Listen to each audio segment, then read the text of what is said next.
Lepo pozdravljeni, moje ime je Pija Kapitanovič in sem avtorica podcasta Na robu. Tu z zanimivimi sogovornicami odkrivamo teme, ki so na meji individualnega in kolektivnega. Tokrat o srcu, srčni inteligenci in srčnih tegobah. Z menoj je dr. Tatjana Zorko, kardiologinja, tudi psihoterapevtka, znan obraz, ženski obraz mnogih bolnikov. K vam se obračajo po pomoč, po nasvete, mnogi tudi znani Slovenci. Lepo pozdravljeni. Dober dan. Morda za začetek, prej ste mi dejali, da bi radi ta pogovor posvetili dvema izjemnima posameznicama. Povejta, komu, zakaj, s čim so se vas najbolj dotaknili? Ja, torej najprej Manci Košir, ki je odšla pred dobrima 2 mesecema. Njo sem zelo osebno poznala, vrsto let, 40 let, zadnjih 20 let sva si bili zelo, zelo blizu. Najbolj sva si pa bili blizu zadnji mesec, ko je umirala, odhajala. In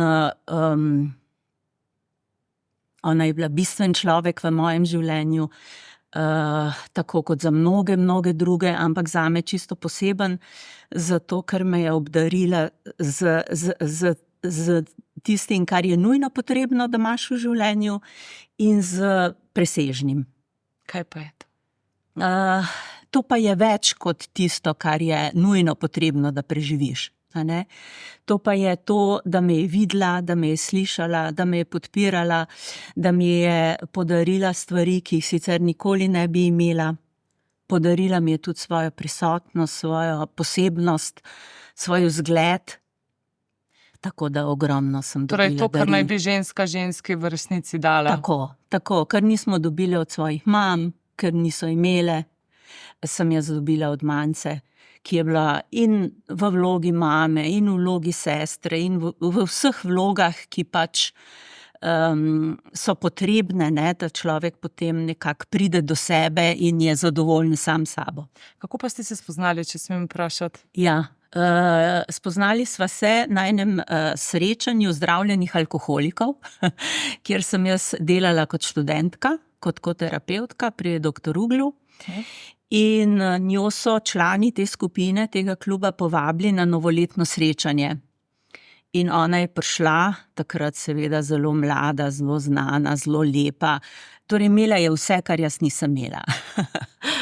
In nisem šla jaz k njej, ona je prišla k meni, pa je rekla: vi ste ta, ja lepo, kako sem vesela, da sem vas poznala.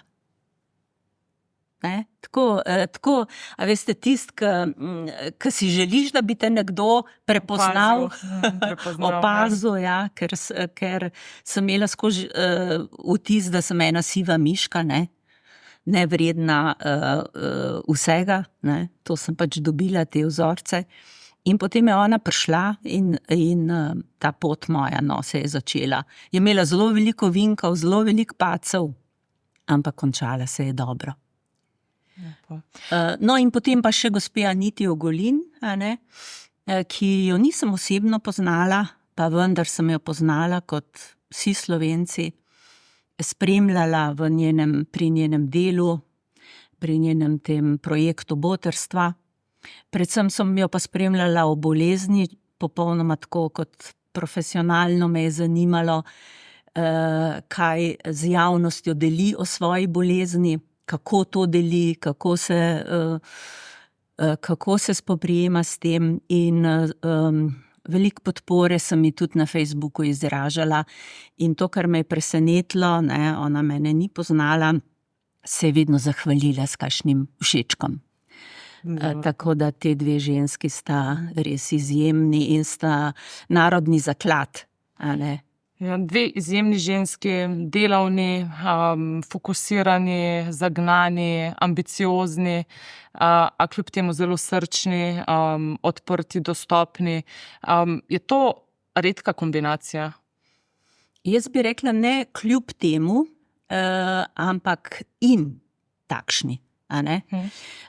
Zaradi tega, ker mi nismo ali, ali si zdravnik ali si zdravilec, ali si prijazen ali pa nisi. vse to smo, ves čas smo to, vse smo, a ne, in dobri in slabi, in svetli in temni, in, ne. In obe sta bile in sta si tudi dovolili razvijati se v obe smeri. Ni bilo ta javna podoba bolj pomembna od tiste osebne.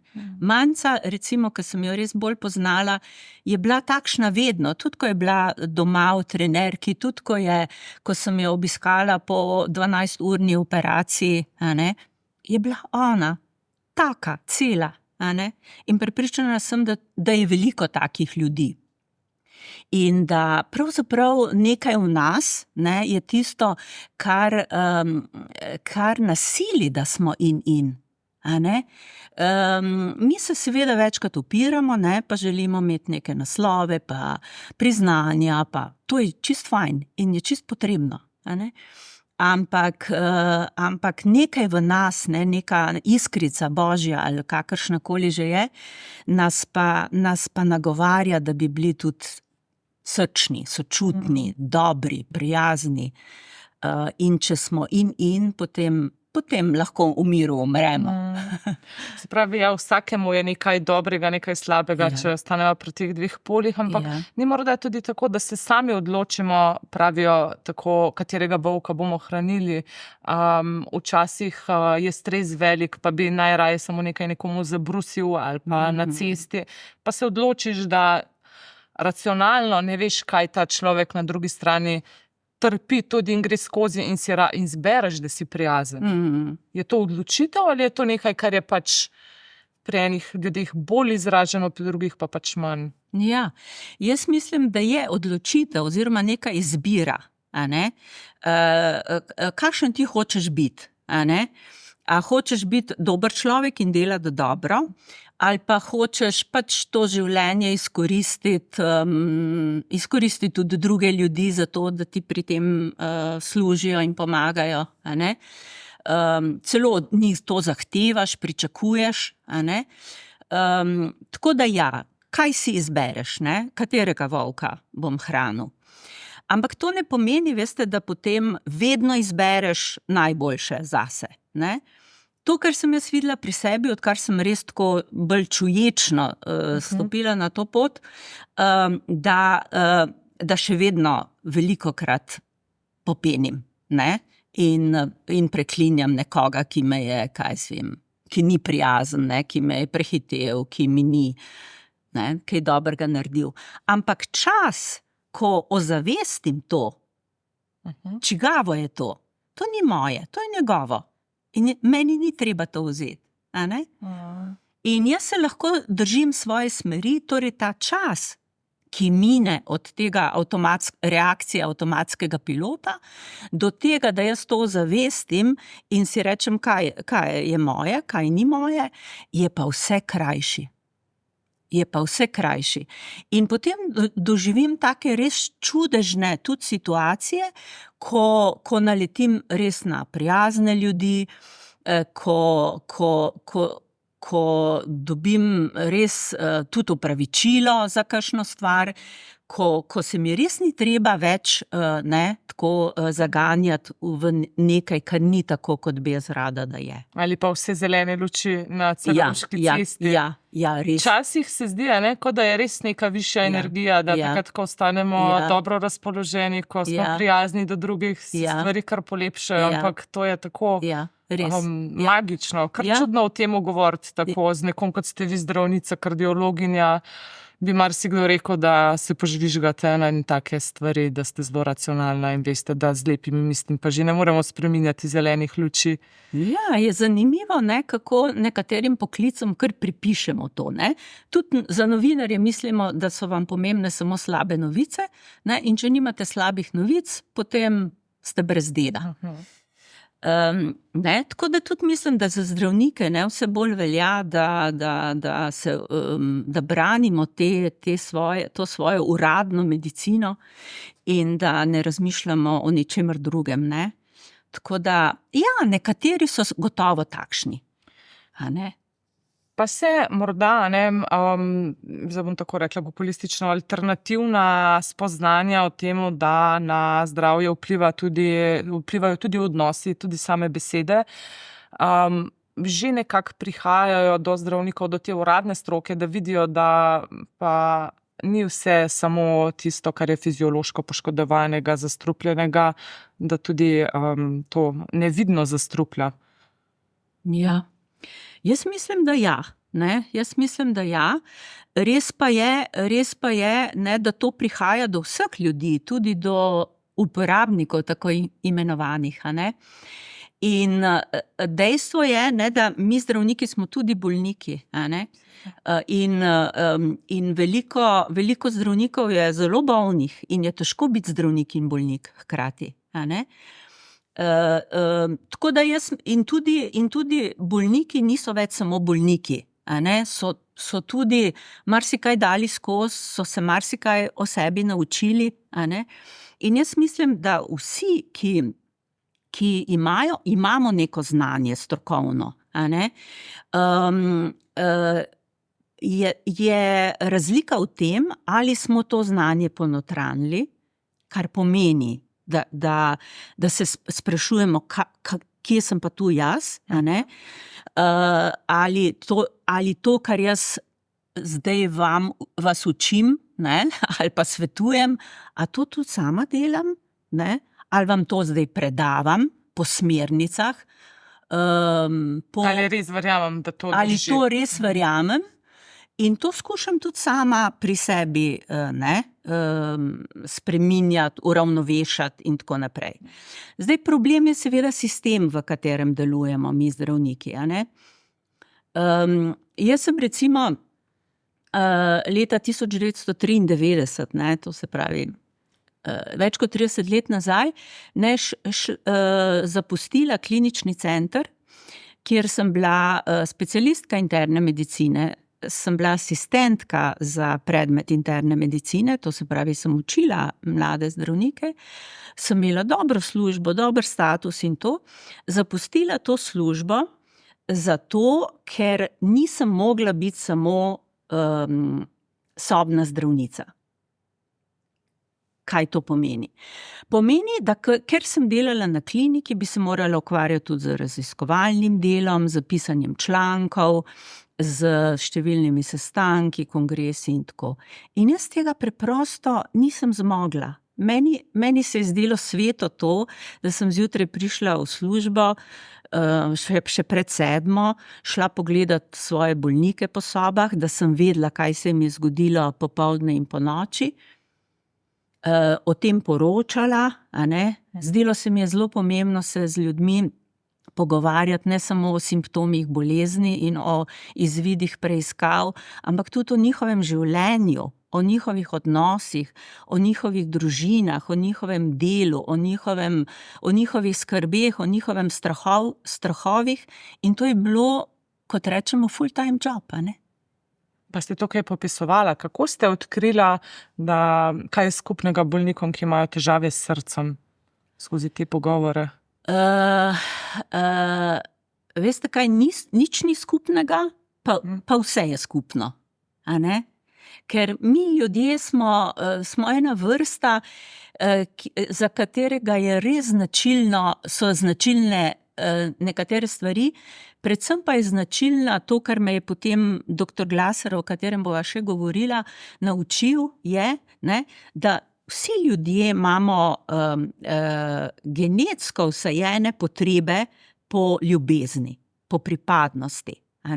Potem potrebo potem, da smo svobodni, da lahko izražamo svoje potrebe, da iščemo sorodne duše. Potem recimo potreba pomoči, da smo kompetentni, da lahko nekaj počnemo. Potreba po ustvarjanju in tako naprej. To se pravi, to je vsem skupno.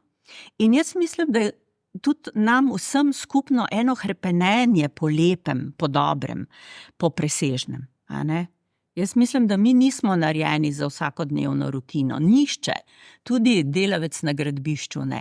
A ne? Ampak vsi imamo to v sebi bolj ali manj, seveda, ne? To potrebo po lepem, po dobrem. Nečem več, po nekaj, kar bo. Tako po veselju, po radosti. Ne? Res pa nas potem ponavadi otroštvo, ne? Drama je biti otrok, je napisala psihoanalitičarka Alice Miller, ne? Res nas tako operejo možgane, da nismo dobri, ne? Da nismo takšni, kot smo bi bili zaželjeni, da sploh nismo, kaj pa je tebe treba bilo. A ne? In to so močni zapisi. A ne? Pravijo, ena knjiga celo zdaj v zadnjem času, kako je odločilnih prvih 1000 dni življenja. A ne? In jaz to prtljago nosimo za sabo celo življenje. A ne? In jo pozabimo. In formiramo neki jaz, ki je všečen mami, očetu, učiteljcem, sistemu, ja. In to furamo, ker to znamo, to nam je znano. To tudi verjetno mogoče neko preživetje, a ne? Absolutno, absolutno. Ne bi drugače preživeli, če bi mi že od začetka bili to, kar smo. A ne? In jaz mislim, da moramo vsi iti skozi to fazo nekega lažnega jaza, ki ni naš konstrukt, da pridemo do pravega jaza. Pogosto mine celo življenje. A ne? Pogosto se šele v zadnji tretjini našega življenja nekako ozavestimo, a ne? Kdo smo, kje smo. Eni prej, eni kasneje, eni nikoli. Ampak vse to je prav. A ne? In ko ste me vprašala, ne, kaj je skupno ljudem, ki so srčni bolniki, o tem je bilo seveda narejenih zelo veliko študij. A ne? In moja ljubezen je preventivna kardiologija. To se pravi, kako z načinom življenja, od gibanja, hrane, razmišljanja, vsega tega, odnosov predvsem, ne, upočasniti ta proces staranja žil, vnetja v telesu in skratka dejavnikov, ki pripeljejo do ateroskleroze, ki je pravzaprav glavni problem ožilja. Ne? Takrat so rekli, da k boleznim srca in ožilja so nagnjeni ljudje, ki so po značaju tip A. Kaj to pomeni? Ja. Tip A pomeni oni menedžerji, beli ovratniki, kravata, racionalni vodje, preganjavci, rešitelji. Torej nekdo, ki je v neki vlogi in ta vloga postane breme. Tako. In ta vloga postane in ima absolutno premalo veselja v življenju, premalo radosti, premalo bližine, premalo topline, premalo sočutja, ne? Ker takšni, kot so potem recimo v službi so itak 10, 12, 24 ur, nimajo, ne skrbijo za te intimne, bližinske odnose in potem so sami. Ne? To je problem, da so ljudje, ki so bolj nagnjeni k srčnim boleznim in dejavnikom tveganja, seveda, a ne? Ljudje, ki so v bistvu sami, tam noter pri srcu si sam. Ne? Jaz sem zelo kratek čas bila vodja oddelka in to je bil najhujši čas v mojem življenju. Podrejeni so proti vam oziroma vas gledajo iz spodaj, ne upajo nič pristopiti, vaši nadrejeni vam dihajo za ovratnika, ne? Res, ja, res, ja. In takrat sem tako pogrešala to, a veste, da bi bili sodelavci moji sošolci, ne, in da bi bila jaz sošolka, ne pa neka tam, ne, ki mora nositi vso to breme, a ne. Tako da ja, verjetno je nekaj na tem, gotovo, ne. Predvsem sem to zelo jasno videla, ko sem sama zbolela za rakom, a ne.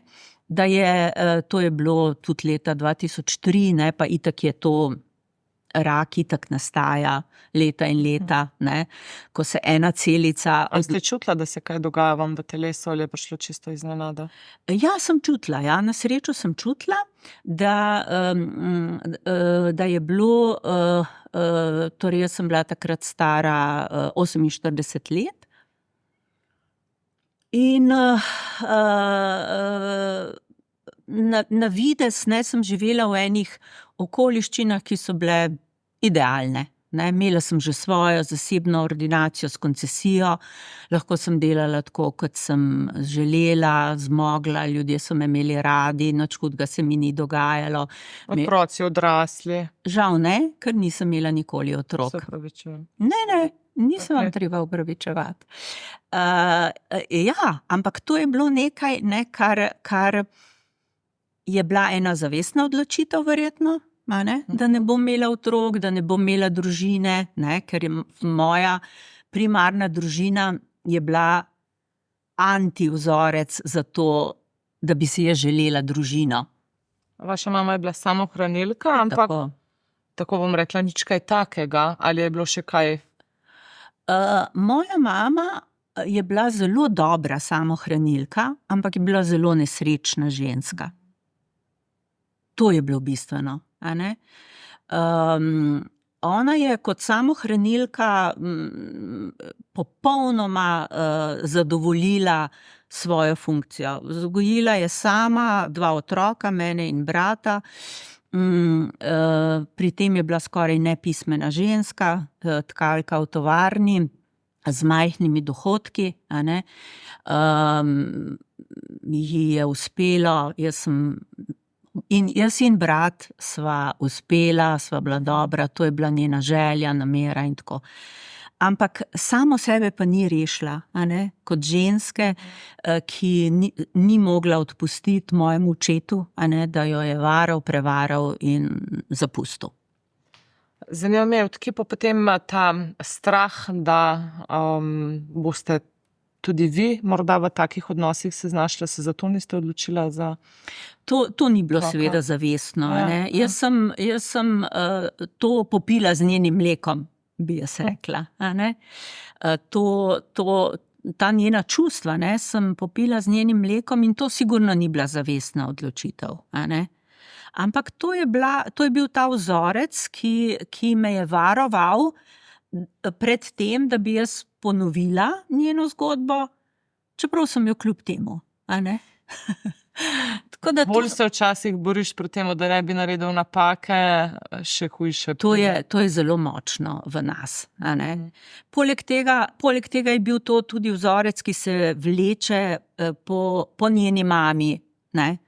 To je predniški vzorec žensk, ki so bile varane, prevarane, zatirane. In to je, ne, če beremo to knjigo Podedovane družinske travme, je to nekaj, kar je v nas, v genih, a ne. V gene je šlo to, a ne. In to odkriti in to odplastiti, to res traja leta in leta in leta, a ne. Je sploh mogoče to razrešiti, je mogoče. pretrgati te? Je mogoče. In jaz sem za tem rakom na želodcu dobila priložnost, da to začnem gledati pri 48 letih. Že po tej izkušnji, ki ste rekla prej, da ste ponovila temu, da niste imeli. Ja, seveda. Ta rak, čeprav sem imela veliko srečo, odkrit je bil zgodaj, bil je v razjedi želodca, kar pomeni, da sem imela težave zaradi razjede, ne zaradi raka. Imela sem vrhunskega operaterja, ki me je res lepo operiral, natančno, nisem dobila kemoterapije, nisem bila deležna obsevanja, to se pravi teh agresivnih terapij, ki poleg bolnih celic, ne, poškodujejo tudi zdrave. Tako da res sem imela ogromno srečo, milost, ne. Hkrati sem pa imela priložnost, ne, in to mi je omogočila ta knjiga, Upanje pri raku. Duh pomaga telesu. ki jo je napisal en nemški zdravnik, Walter Weber, ki se je ukvarjal z rakavimi bolniki. In on je eden izmed prvih pravzaprav govoril o tem, da raka dobijo ljudje, ki imajo vzorec samosti. Ki so osamljeni. Ali kako vzorec Ni samosti? niti nujno, da so osamljeni, ampak vzorec samosti pomeni, sam sem na svetu. Za vse Nihče ne bo sem sam. poskrbel zame. Za vse sem sam. Nihče ne bo poskrbel zame. In jaz moram preživeti sam. To se pa ne da. Ne? In on pravi, ne vem, ali citira kakšnega drugega avtorja ali sam, je sam to ugotovil, ne, da smo ljudje pravzaprav tako mnogocelični organizem. In res smo. Ne? Mi smo sestavljeni iz več milijard raznih celic. In nekaj od zunaj, ne, neka stresna situacija, ki je pa vedno povezana z nekimi odnosi. Recimo propad zakona, nesreča v ljubezni, smrt otroka, izguba službe, skratka te hude stvari. Pravzaprav neki celici dajejo idejo, da bo lažje preživela, če je sama. Če bo sama. Ne? Da bo samooskrbna. In potem se ta celica loči iz tega mnogoceličnega organizma in začne sama producirati svoje celice. In to je ta avtonomna rast tumorja, a ne? Celice se delijo, vse imajo isti program, ne? Ampak to ni več program, ki bi služil temu mnogoceličnemu sistemu, ampak samo temu enoceličnemu sistemu. Ne? In jaz tudi prepoznam, ne, kaj je bil ta moj stresni mehanizem, a ne? Lahko povem, ker sem že večkrat povedala, ne. Jaz sem, torej moj oče je nas zapustil, ko sem imela 11 let. In jaz sem fizično čutila to mamino bolečino, hkrati sem pa idealizirala očeta. A ne? Naravno, v bistvu normalno. Popolnoma naravno in normalno. Ampak te pravice seveda mi mama ni dala, ne. Ona ni mogla razumeti, da kot otrok ne morem biti na njeni strani. Ja. In da bi preživela ob njej, sem se seveda delala, ne, da sem na njeni strani, hrepenela pa po očetu. Ampak oče mi je po drugi strani očital, da sem na njeni strani, skratka, bila sem skozi med njima. In itak je potem se on umaknil, jaz sem se umaknila. In 35 let sem čakala, kdaj me bo poklical, kdaj me bo obiskal in to, in me ni. In nekaj mesecev pred odkritjem tega raka sem se odločila, da ga bom jaz poiskala. On je takrat živel v Nemčiji, drugo poročen in tako. Za vsak rojstni dan mi je sicer poslal iskrene čestitke in tako, ampak v resnici se ni zanimal zame. Ampak moje hrepenenje je bilo tako močno, da je šlo preko vsega tega, a ne. Nisem spoštovala reda ljubezni, ne, ker red ljubezni pomeni, da te imajo starši radi. A ne? In potem, ne, da si ti tisti, ki išče in prosi.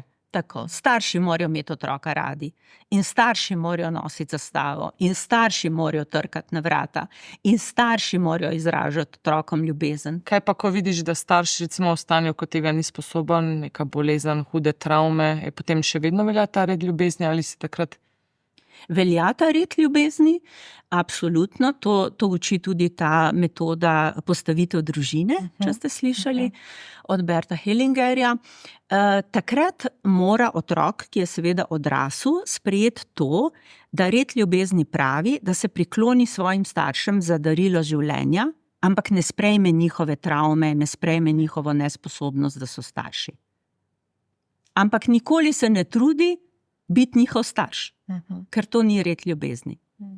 In jaz sem ta red kršila skozi in takrat sem ga poiskala, sem se tudi srečala z njim, ampak sem zanikala vse težave svoje. Ne? O sebi sem govorila tako, kot da sem najboljša. Samo da bi mu prihranila ta občutek, ne, da ni bil dober oče. In potem ste dobila svojo kazen v narekovajih? Darilo. Ja, ni bila kazen. Bilo je darilo, ker takrat sem se pa res lahko nehala delati. Ampak ne samo v odnosu z njim, tudi v odnosu s partnerjem, s prijatelji, z mnogimi ljudmi. Ampak to, to je bil en trenutek, ampak potem pa je stekel seveda ta proces, ki še vedno teče. A ne? Prav pred dnevi sem se pogovarjala z eno gospo in ko sem odšla od nje, sem rekla, ampak zakaj nisem nič povedala, kaj me žuli? Kaj mene boli? S čim se jaz trenutno ukvarjam?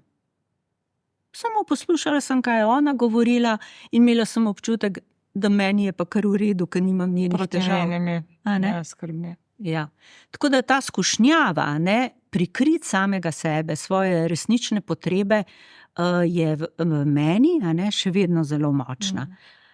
Včasih je vseeno fajno vedeti, kdaj samo poslušati, in kdaj tudi pride čas za svoje težave, verjetno, če si v nasprotju z nekom, ki trenutno res preživlja nekaj hudega. Absolutno. In se zaveš, da tvoje stvari so proti temu banalne, verjetno nič hudega, če takrat. Absolutno. Ampak vedno znova se je dobro vrniti k sebi, ker drugi nam nič ne delajo, mi si izbiramo, kaj bomo rekli, kaj ne bomo rekli. Kaj bomo čutili, tudi ne nazadnje, čeprav je to zelo težko. Absolutno. Ampak vedno znova je treba sebe upominjati. Zadnjič sem prebrala, kaj je to pristnost. Pristnost. To je en tak moj zelo priljubljen, biti pristna, v čutenju, v izražanju same sebe, v načinu življenja in tako. Pristen si lahko takrat, kada nisi preračunljiv. Mi smo pa velikokrat preračunljivi. To se pravi, na videz smo prijazni zato, da bi dobili tisto, kar rabimo. Ampak cena za to pa je nepristnost. Nepristnost pa zahteva visok davek.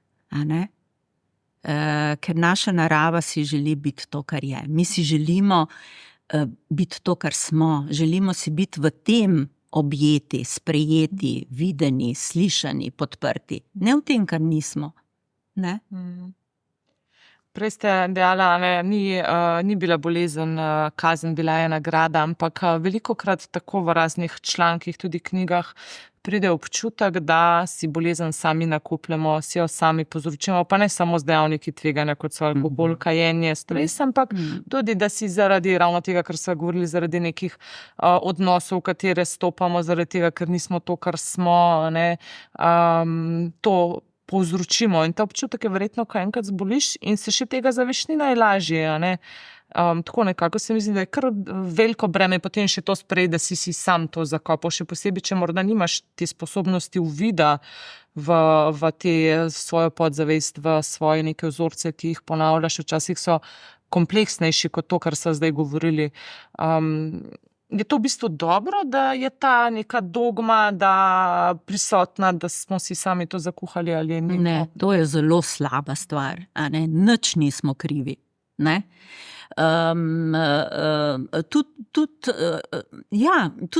Mene je odrešila občutka krivde Louise Hay. Poznate, Ja. Louise Hay je ta zelo znana gospa, ki je sama preživela bolezen in potem res ljudem začela dopovedovati, da imamo mi v sebi moč samozdravljenja, moč lepega življenja v povezovanju z drugimi. Tudi sem bila zelo pretresena, kako medicina večkrat skuša človeku dopovedati, da je kriv. Saj ste pa kadili. Zakaj ste pa kadili? Zakaj ste pa pili? Zakaj pa ste debeli? Ta debelost je sploh ena takšen, ali pa poglejte emšo, kaj bi pa vi radi? Tako da jaz sem zelo proti temu, da bi bolezen imela vzrok v našem napačnem življenju. Ker poglejte, vse, kar smo naredili v življenju, v preteklosti, smo naredili tako, kot smo zmogli takrat. To seveda pomeni, da zdaj ko pa zmoremo več, tega ne ponavljamo, a ne? Oziroma se vprašamo, ne, s čim lahko nadomestimo neko slabo navado, da bomo lepše živeli. Ne? Tako da bolezen nima krivde. Ne? To je mene naučila tudi moja manca. Ne? Ona ni kadila, ni pila, ni bila črn človek, ni imela nobenega, dobra, a ne? Ogromno naredila za ljudi. Ne? Ogromno sva se pogovarjali, ona je bila moja supervizorka, kljub temu, da je rekla mi, da je moja sošolka. A ne? Zelo jo je zanimala ta medicina in psihosomatika in vse to, seveda. Ne? In zelo sva se veliko pogovarjali, kaj je vzrok njene bolezni, te hude rakave bolezni, a ne? Ki je na vse zadnje, kljub temu, da je bila deležna vrhunskih radikalnih operacij, ne, zmagala. Ni ozdravela. Ne. Do česa ste prišli? Ja, da ne vemo. Ne, da ne vemo. In da v tem primeru je res bolezen ji omogočila, da je ona živela do konca tako, kot si je res želela in osmislila in tako naprej. A ne? V nasprotju z gospo Anito Ogulin, a ne, za katero sem gledala nekaj posnetkov, ki je vsaj na začetku svoje bolezni imela zelo občutek krivde, a ne, da je preveč delala, da je pozabila nase, da ni poskrbela za svojo družino. Prav včeraj sem to poslušala, prav bolelo me je. A ne? In očitno so ji to ljudje rekli, a veste, preveč ste se, namesto da bi ji rekli, Anita, ljuba, ne, mogoče res nisi poskrbela za moža, otroka, da so imeli vsak dan kosilo, ampak za koliko tisoče otrok in ljudi si pa ti poskrbela. Kakšen navdih in ponos. Ja, si šla direktno v nebesa in tam te nosijo angeli vseh vrst na svojih rokah. A ne? Tako da jaz sem res, ampak veste, kot mlada zdravnica sem zelo grdo gledala ljudi, ki so kadili, pili, bili debeli, nesrečni, nezadovoljni in tako. Ne? Ampak seveda, gledala sem skozi sebe, ker to sem vse tudi jaz bila. Tudi jaz sem imela probleme, kadila sicer nisem, ampak tudi jaz sem imela recimo probleme s hrano, probleme z lenobo, probleme z tem, da sem se smilila sama sebi, a ne? Probleme s tem, da sem bila žrtev te svoje družine, disfunkcionalne in tako. In to, kar sem nosila v sebi, to sem preganjala pri drugih. Rečeno je tako. Ja. Prej, ko sem sprašvala o tem, kaj je skupno srčnim bolnikom, sem morda želela, to je neka taka novinarska deformacija, izvedeti, katero čustvo je mogoče tisto, ki najbolj prizadene srce. Mislim, da ravno Louise Hay pravi, da je to žalost za srce. Vsak organ ima določeno čustvo, ki ga najbolj intrigira. Je to res ali ne? Ja, jaz mislim, torej vsako čustvo ima tudi več plasti, a ne? In moja žalost sigurno ni enaka vaši žalosti, se hrani iz neke druge zgodbe, a ne? Jaz bi rekla žalost, potem ta občutek samosti, a ne? Nikogar ni, ne? Ni mame, ne? Nikogar ni. Potem občutek, da nikomu ne moreš zaupati, da nisi varen, takšen kot si. Ampak mislim, da v srcu tudi zelo, ne samo v želodcu, ampak tudi v srcu domuje zamera, mogoče celo zamera življenju, a ne? Nezmožnost odpustiti oziroma dopustiti, da so se nekatere stvari zgodile tako, kot so se. Vsa ta čustva, jaz ne bi rekla, da je samo eno. Ja, Kaj pa pol recimo tako, ko imamo, ne vem, ko rečemo, da nas srce boli, ko imamo slabo vest, vse se tukaj nekje čuti. Je to fizično dokazljivo ali je to nekaj, kar... Zdaj za bolečino pravijo, a ne, da bolečina je fizična, to se pravi izvira iz telesa, ali pa psihična izvira iz duše, a ne. Ampak jaz mislim, da vsako telesno bolečino spremlja dušna bolečina in vsako dušno bolečino spremlja telesna. Zato, ker je človeško bitje in vsako živo bitje je celota telesa, duše, duha, ne, okolja. Vse to je ves čas prisotno. Tako da ločiti posamezne dele telesa, je zelo umetno, postaviti neko diagnozo celo je zelo umetno, razen recimo čisto telesnih bolezni, žolčni kamni, infarkt in tako. Drugače pa bolezen je vedno res večplastna in vsak človek, ki zboli in dobi neko medicinsko diagnozo, je v sistem njegov, ne. Tako da veliko ljudi, recimo fibromialgija, je ena takšna bolezen, o kateri v zadnjih letih zelo veliko govorimo. To pomeni, človeka vse boli do neznosnosti, celo tako, da ne more vstati iz postelje, izvide ima pa krasne. Ne? Kaj je to, ja? Kaj je to zdaj? A ga res boli, ali se dela, da ga boli, ali misli, da ga boli, ali čuti, da ga boli? Kaj je zdaj to? Ne, res ga boli. Ker glejte, in mi nismo tisti, ki bi to zmerili, boli ga za 5, čeprav večkrat vprašamo, koliko vas boli, od 1 do 10, koliko vas boli. To je ena orientacija, ampak v tej skali je vse njegovo življenje. Če mene boli 10 od 10, pomeni, da sem jaz popolnoma fuč. Ampak jaz, vas pa lahko boli 10 od 10 in funkcionirate. In rečete, da vas ne boli 10 od 10. To se pravi, pred vsako bolečino, tako kot je že Dostojevski rekel, se je treba prikloniti.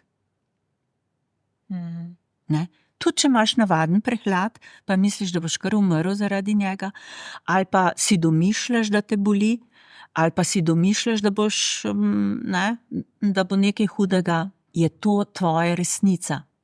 In tisti nasproti tebi, h kateremu si prišel po pomoč, mora to spoštovati. In ne dokazovati in ne reči, se vam ni nič.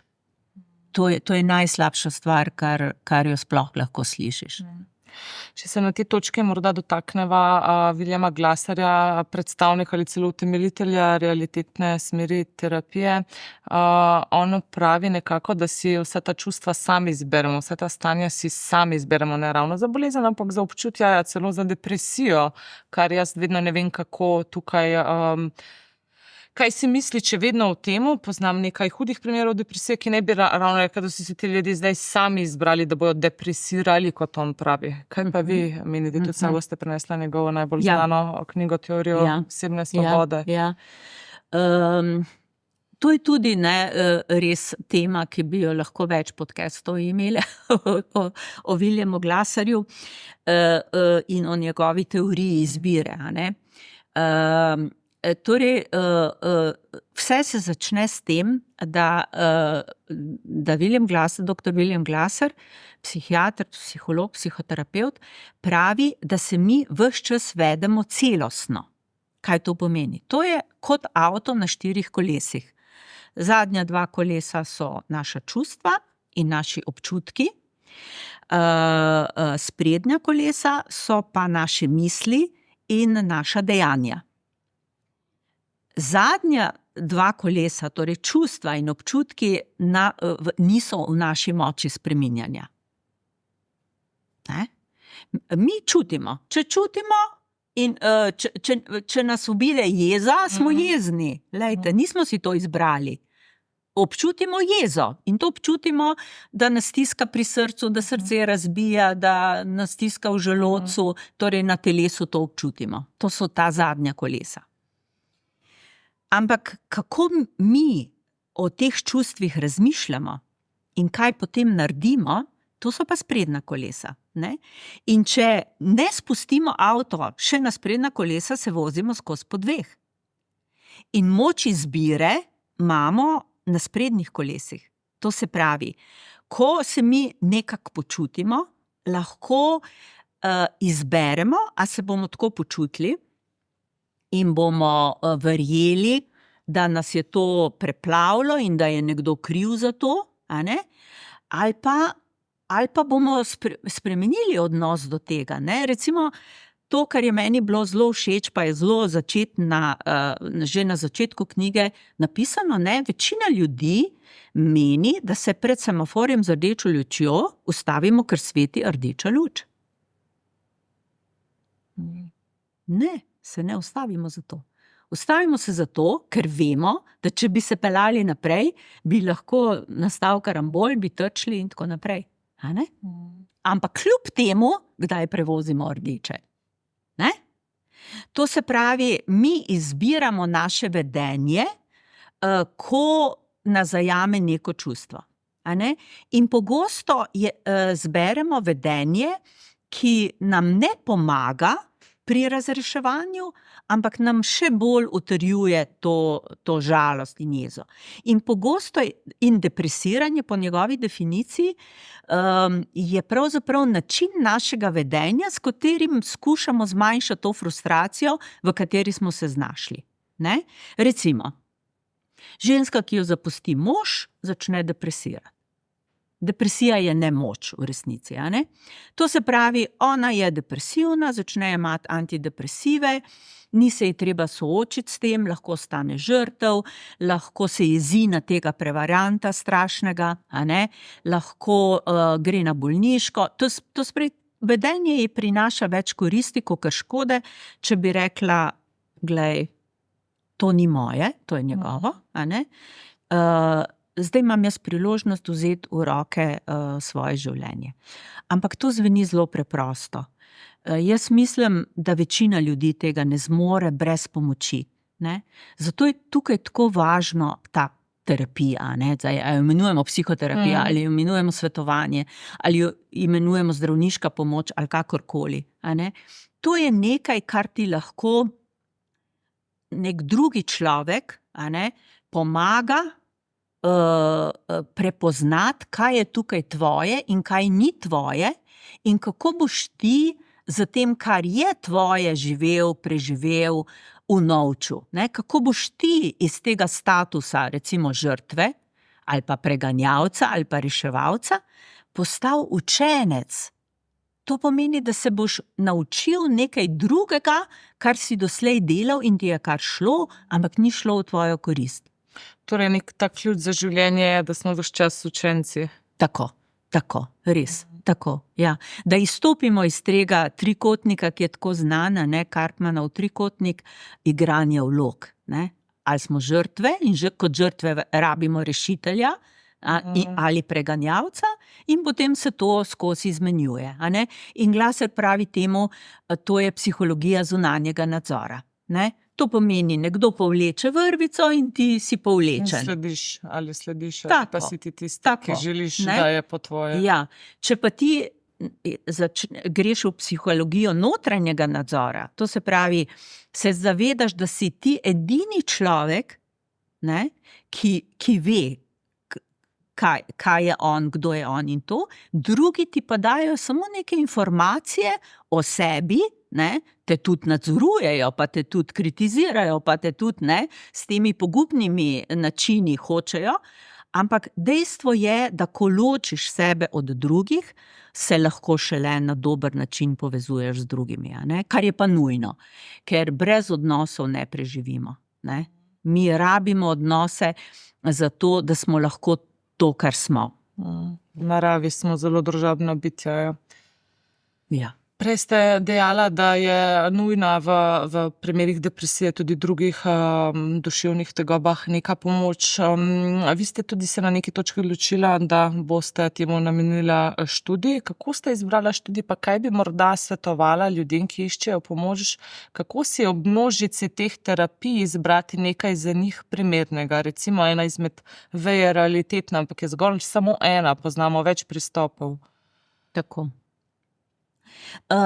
Zakaj sem se jaz odločila? Jaz sem šla na medicino iz čisto res takšnih milostnih razlogov, a ne.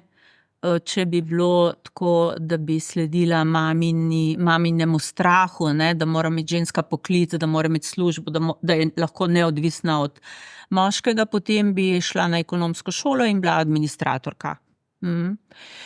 Potem pa res ne, po sklopu nekih naključij, ne, sem šla na medicino in to. In jaz sem pravzaprav že kot študentka nekako tako mi je bila všeč ta psihiatrija in to duševno zdravje in tako. Zelo sem rada tudi brala in ne, mislim, berte, bi jaz rekla, ne, tako kot je Manca govorila. Ne, in me je skozi zanimala ta uradna medicina in ne morem vam povedati, kako srečna sem, da sem ta zdravnica uradne medicine, ne ekonomistka ali pa ne tako. No, ampak potem po raku seveda, ne, sem pa prav čutila, da je prišel čas za to, da jaz kot neka zdravnica, kot nekdo, ki pomaga drugim ljudem, začne pomagati samemu sebi. Ne? In te Glasserjeve knjige, ki sem jih že predtem brala, so me nagovarjale v tem, da se nima smisla zelo s preteklostjo ukvarjati, ker tam ni nekega potenciala, da se imamo možnost ukvarjati tukaj in zdaj, s temi svojim načinom vedenja, tega celostnega vedenja. In takrat je bil razpisan ta študij, ne, v sklopu Evropskega inštituta za realitetno terapijo, ki jo je k nam pripeljal ta gospod Leon Lojk, čudovit človek, je že pokojni, njegova žena Boba Lojk. In sem vstopila v ta proces, ki je zahteval resen študij, 5 let in tako. Tako pa, da se niste, ne vem, morda za bolj analitični pristop, jangovski oziroma freudovski odločila? Zanimale so me tudi druge modalitete. Ne? Recimo moj dober prijatelj, kolega Miran Možina, s katerim sem veliko tudi sodelovala in tako, mi je za vzgled, ne? Ker on tudi kot dekan, ne, te fakultete pozna in promovira vse metode, ne samo eno. Tako da tudi Inštitut za realitetno psihoterapijo je zelo naklonjen temu, da nismo tako fahidioti, ampak da poznamo transakcijsko analizo, da poznamo imago, da poznamo gestalt in tako. Tako da jaz mislim, da je popolnoma vseeno, kaj izbereš? Katero metodo izbereš. Važno je, da se zavedaš, da metoda ne bo rešila nikogar. Niti tebe samega, niti koga drugega. Ne? Še najmanj tvojega klienta. So tudi znanstveno dokazali, da metoda je pravzaprav enih 10%, celo manj, 7 do 10% uspešnosti vsake terapije. Kaj pa je potem tisto, kar je ključ? Odnos. Terapevta z pacienta. Tako. Odnos, ki ga ta dva ustvarita v teh srečevanjih. In jaz recimo izvajam malo psihoterapije. Moja ljubezen je psihokardiologija. To se pravi, kako kardiologijo, to čudovito vedo, o srcu in srčnih boleznih in zdravju, povezati z to psihično komponento. No, ampak sprejmem tudi kakšnega, ki nima nekih srčnih težav. In vedno rečem, ja, pa jaz bi rad, veste, hodil, pa enkrat na teden, pa koliko časa bo to trajalo in tako. Sem rekla, veste kaj, rečem ponavadi, veste kaj, ne vem. Vi, če želite, pridite k meni na pogovor. Prvi pogovor je brezplačen, vi boste videli, kaj lahko od mene dobite, jaz se vam bo predstavila, jaz bom videla, kakšne imate vi potenciale, vam jaz lahko sploh pomagam. Ne? V medicini si ne moramo privoščiti, da bi prišel človek z srčnim infarktom in bi mi rekli, veste kaj, jaz vam ne morem pomagati. Moraš pomagati. Če si kardiolog, moraš vedeti, kako. V psihoterapiji pa mislim, da je treba biti toliko pošten, ne, da rečeš, lejte, iz tega, kar ste mi povedali, lahko poskusiva, ne, ampak če vi mislite, da vam bom jaz rešila življenje in ste prepričani, da moram jaz vedeti za vas, kaj je za vas dobro, potem ne bova nikamor prišla, ker jaz ne vem, kaj je za vas dobro, vi pa veste, ampak še ne veste, da veste. Ne. Tako da, ja, metoda je pomembna, važno je, da imamo to znanje, to vedenje. Predvsem je važen ta študij zaradi tega, ker je zelo usmerjen v to osebno terapijo. Ne? To je res... Veliko ur je potrebno opraviti terapije. 350 recimo v našem programu, a ne? Osebne terapije. A ne? Poleg tega se ves čas ukvarjamo sami sabo, a ne pri tej igri vlog in tako. Torej, res je treba ponotranjiti to, kar potem drugim. Ne? V medicini ni treba. V medicini je dovolj, da poznaš recimo smernice za vodenje nekoga, ki je prebolel srčni infarkt, recimo. V psihoterapiji moraš biti to, kar govoriš, a ne? Ali pa se vsaj zavedati, kje si, a ne? Biti pretočen, ne? Predvsem pa zaupati bolniku, da bo sprejel tisto, kar on lahko tisti hip sprejme in niti črtice več. A ne? In da nisi ti odrešenik ali pa nisi ti nekdo, ki ve, ampak nekdo, ki je to nekaj podobnega že dal skozi, a ne? Ki je zadosti empatičen in ki razume, spoštuje, a ne? In ki ima tega človeka, ki je v stiski, na nek način rad. A ne? Da mu je mar. Da mu je mar, ja. Morda za konec samo še tako splošno vprašanje, ki sem ga, se opravičujem, poslušalcem, mislim, da že je nekajkrat zastavila, ampak še vedno mi ne da miru. Zakaj mislite, da je v tem našem razvitem svetu, ker smo družba blaginje, blagostanja, kjer nam ne grozijo nobene nevarnosti, tako nesrečni oziroma se smatramo v teh raziskavah zelo nesrečne, medtem ko pa neke družbe, kjer pa res živijo v pomanjkanju, v stalnih grožnjah, svojo srečo občutijo toliko višje? Zato, ker se ne zavedamo to, kar imamo in to, kar smo, ampak skozi hranimo tega slabega volka, a ne? Skozi gledamo, kaj nimamo, kaj nismo dobili, v čem smo prizadeti, kaj nam drugi delajo, kako je grozno, kako je vse pravzaprav grozno. A ne? Kako ima drugi več kot jaz, kako se delajo. Ne? Jaz mislim, da prav zaradi tega, ker nam pogled takoj usmeri v to, kar ni in kar ne deluje in kar je slabo in tako. Ne, slabo, zlo ima veliko večjo moč kot dobro. Ne? To je ta pater Karl Gržan, pa že Gabi Čačinovič, Vogrinčič sta vedno rekle. Za eno stvar, ki je slaba, je treba takoj najti 5 dobrih stvari.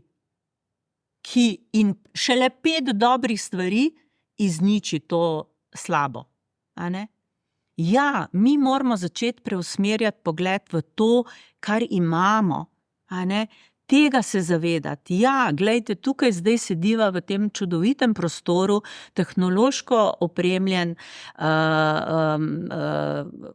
Ima priložnost, da sva slišani. Ima priložnost, da sva slišani, da sva sproščeni, da se zavedava, kdo sva, a ne, večkrat sem opazila solze v vaših očeh, ne? A ni to nekaj, kar je božansko pravzaprav, a ne? In vse imamo. Če pa začnemo gledati, kaj nimamo, pa kaj ima drugi več, ne? Pa če se hranimo s temi slabimi novicami, a ne? In vzgledov za to imamo ful, a ne? potem pa ni šans, da bi ozavestili to lepoto tega življenja in to dobroto.